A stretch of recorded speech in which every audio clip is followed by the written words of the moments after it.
मैं दोस्तों तो चलिए आज हम लोग पढ़ने वाले हैं उड़ान उत्तर लेखन श्रृंखला, जो कि यूपीएससी या फिर अदर कोई भी एग्ज़ाम का प्रिपरेशन कर रहे हैं। खास करके ये यूपीएससी के लिए, हिंदी मीडियम के लिए है। तो आप देख सकते हैं आपको कैसे लिखना है। ये पॉलिटी का है, पॉलिटी एंड कॉन्स्टिट्यूशन का है।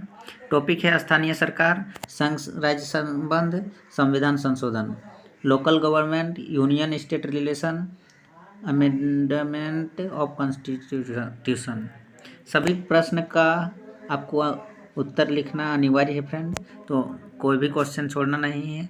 और फर्स्ट में आप देख सकते हैं, भारत में शहरी स्थानीय निकायों के लिए किया गया 74वां संविधान संशोधन अपेक्षित लक्ष्यों को प्राप्त करने में पूर्णतः सफल नहीं रहा है, इसलिए इसमें सुधारों की आवश्यकता पुनः अनुभव की जा रही है। चर्चा कीजिए। तो इसमें आपका 250 शब्दों में लिखना है, लगभग 15 अंक का है। पहले आपको सबसे पहले भूमिका लिखा जाता है। भूमिका में आप जिस टॉपिक है उसको आप लिखना है, उसके बारे में। शहरी स्थानीय निकायों का सामान्य परिचय दीजिए।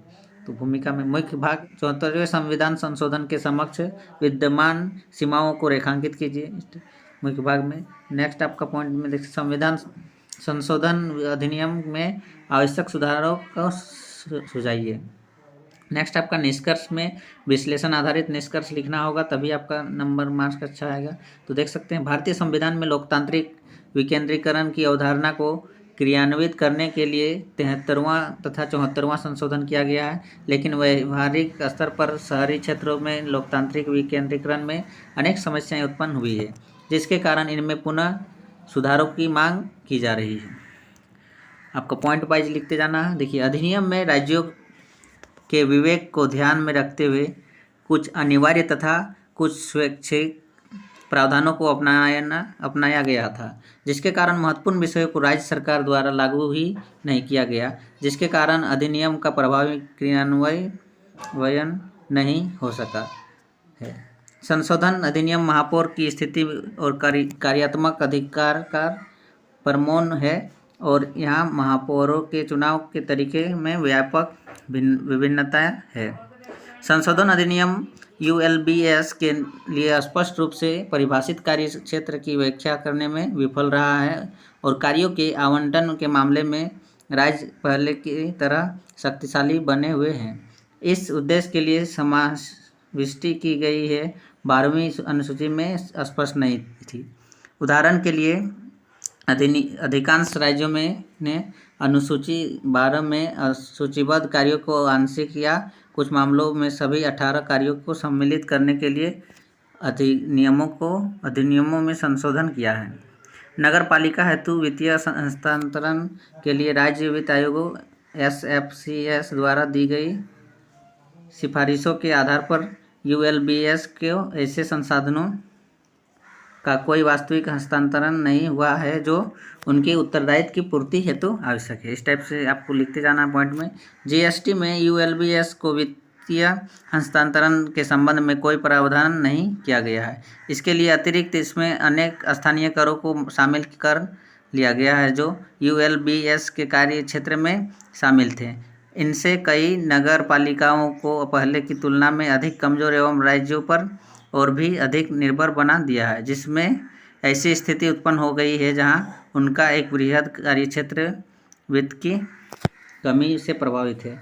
अधिकांश राज्यों ने शहरी स्थानीय निकायों को सशक्त बनाने के लिए शहर एवं राष्ट्र योजना अधिनियमों को संशोधन की प्रक्रिया भी शुरू नहीं की है। यहाँ तक कि उन राज्यों में जहाँ यूएलबीएस को नियोजन प्राधिकारी घोषित किया गया है, योजनाओं और उनके विकास नियंत्रण नियमों के लिए राज्य सरकार की अंतिम सहमति की आवश्यकता होती है। उपयुक्त कर्मियों के सम्मानित आलोक में भारत के नगरपालिकाओं हेतु किए गए 74वें संविधान संशोधन ने अपने अपेक्षित लक्ष्यों को पूरी तरह से प्राप्त नहीं कर पाया, इसलिए इसमें पुनः सुधारों की मांग की जा रही है। इन संदर्भ में निम्नलिखित सुधार अपेक्षित है। यूएलबीएस को राज्य द्वारा बिना किए किसी बाधा की शक्तियों का प्रयोग करने की स्वतंत्रता के भलीभांति निर्धारित और अनिवार्य कार्यात्मक और कार्यकारी वित्तीय क्षेत्र प्रदान किया जाना चाहिए। नेक्स्ट आपका पॉइंट लिख सकते हैं, नगरीय शासन का नेतृत्व एक सशक्त स्वायत्त मुख्य अधिकारी द्वारा किया जाना चाहिए जिसका कार्यकाल नगर निकाय के साथ समाप्त हो। नेक्स्ट आप पॉइंट में लिख सकते हैं, पारदर्शिता और जवाबदेही सुनिश्चित करने के लिए नगरपालिका के खातों की लेखा परीक्षा और नगरपालिका कार्यों में शुचिता सुनिश्चित करने के लिए एक निगरानी उपकरण के रूप में लोकपाल की स्थापना भी की जानी चाहिए। नगरपालिकाओं की आवश्यकताओं को ध्यान में रखते हुए राज्यों को आवश्यक संशोधन किए जाने की आवश्यकता है तथा उन्हें पर्याप्त वित्तीय स्रोत उपलब्ध कराने की आवश्यकता है। स्थानीय निकायों के लिए एक पृथक कोष बनाने पर भी विचार किया जा सकता है। स्थानीय निकायों हेतु गठित राज्य वित्त आयोग की सिफारिशों पर गंभीर रूप से विचार किया जाना चाहिए, आवश्यक है। इस प्रकार उपयुक्त बिंदुओं के माध्यम से स्पष्ट है कि उपयुक्त प्रयासों के माध्यम से शहरी स्थानीय निकायों को मजबूत बनाया जा सकता है तथा 74वें संविधान संशोधन के लक्ष्यों को विस्तारित रूप में प्राप्त किया जा सकता है। दूसरा क्वेश्चन है, विषय विभाजन के दृष्टिकोण से राज्यों को अधिक लचीलापन प्रदान करना भारत के केंद्र राज्य संबंधों को चिरस्थायित्व प्रदान कर सकता है। टिप्पणी कीजिए। तो इसमें भी 250 शब्दों में लिखना है लगभग और 15 मार्क का है। तो देख सकते हैं आपका इसमें भी दिया गया है पॉइंट वाइज पॉइंट।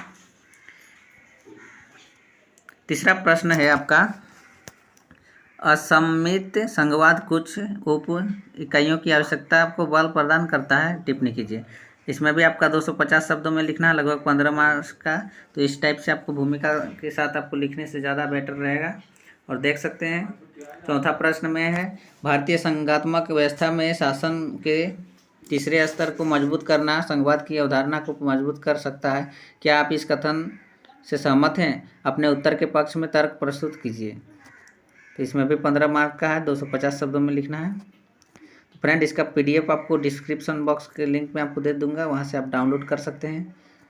और राइटिंग साफ से लिखना है, ये प्रीलिम्स के लिए भी इम्पोर्टेंट है। और 5वां प्रश्न आप देख सकते हैं, संविधान का संशोधन करने की संसद की शक्ति के एक परिसीमित शक्ति है जिसे अत्यंतरिक शक्ति के रूप में विस्तृत नहीं किया जा सकता है। कथन के आलोक में परीक्षण कीजिए कि क्या संसद अपनी संविधान संशोधन की शक्ति का प्रयोग कर संविधान के मूल ढांचे को नष्ट कर सकती है। इसका भी देखिए, इस टाइप से लिखना है। आपको पूरा इसका क्वेश्चन आंसर सभी दिया हुआ है, आप इसको नोट कर सकते हैं। तो मिलते हैं नेक्स्ट वीडियो में, तब तक के लिए बाय। जय हिंद, वंदे मातरम।